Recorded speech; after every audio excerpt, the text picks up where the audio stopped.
be free as Tia instructed me to. I left my prayers for you, Tia, in a pine that the ants and the hornets loved. In the shadows grew a tall stand of long sagebrush. I harvested some for you, Tia. The grass grew green here, even in 100-degree heat. There below the tree lived a family of prairie dogs. They greeted me as I came and as I left. Through the tall grass, I could feel the earth and the wind. The black and yellow butterflies and crickets walked with me in my prayers. To get here, I crossed a river called Sage Creek. You turn at the cottonwoods. There are 3 of them with a pine, and the sunflowers grew everywhere in this spot. Two Tatanka beckoned me to the spot to remind me not to fear. They told me they are my relatives and that together we have thrived, and they reminded me of the drumbeat that I heard deep in the earth in Wind Cave. I gathered materials for my prayers throughout the territory and enjoyed and honored this protected land.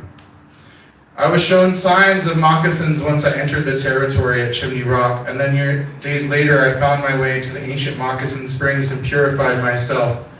It was in this town of hot springs I gathered the tobacco and ribbons for the prayer ties. I moved through these hills and through these shadows with you, Uncle. I pictured my ancestors riding the plains. I pictured you and me riding our motorcycles and horses here.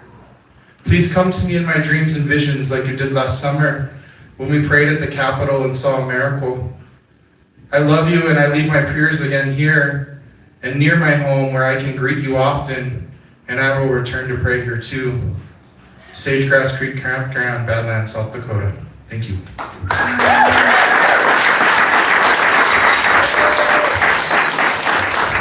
True story there. I had never gone and done a really long ceremony like that. I'm Apache myself.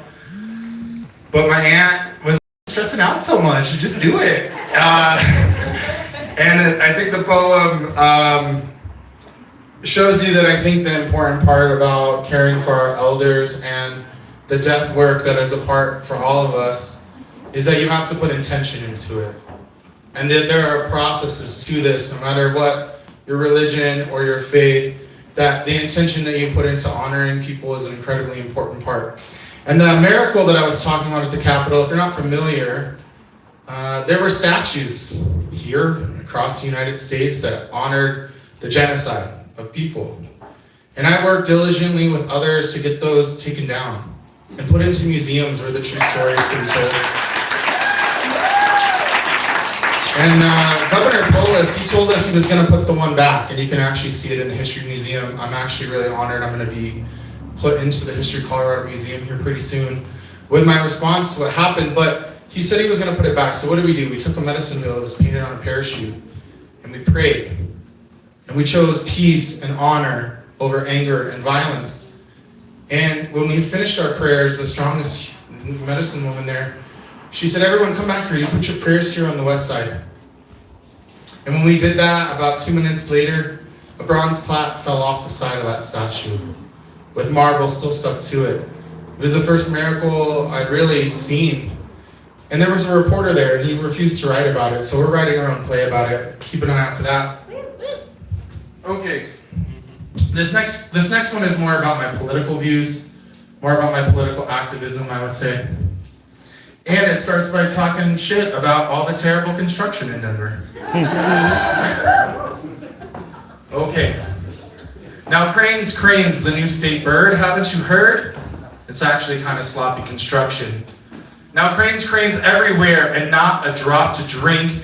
Bathrooms and trash cans, where could they be? Geez, in this concrete jungle, I can't even see a tree. Now I dream of green fields and clear blue skies and public transportation to Red Rocks and water that quenches the thirst of environmental justice.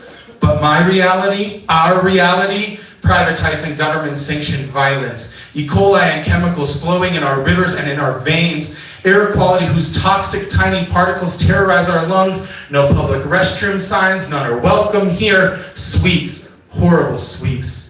Broken promises, evictions and foreclosures, move on.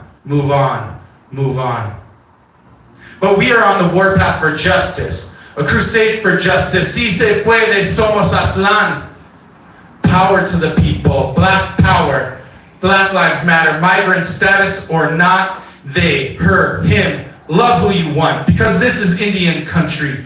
Black, white, yellow, red, the directions are in front of us. Accessibility, unions unite in solidarity. If they won't pay, then shut it down, for freedom is the human experience.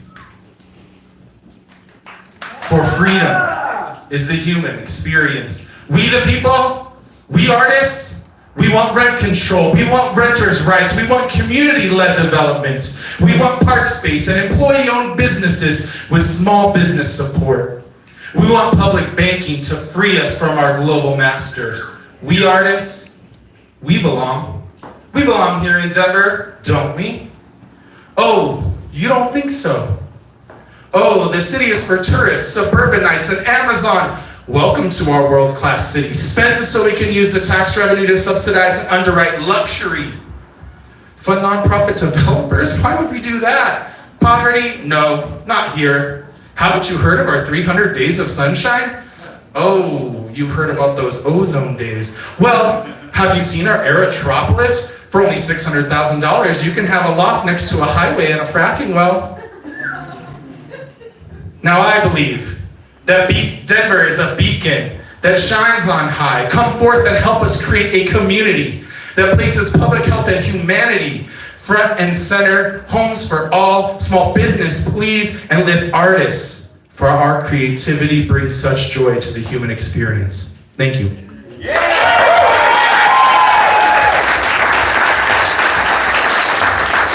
If you'd like to follow me, you can follow me more at Bolivian, iantafoya.com. And I don't think this is going to make it into the video, but I'm also running for Denver mayor. Vote for me.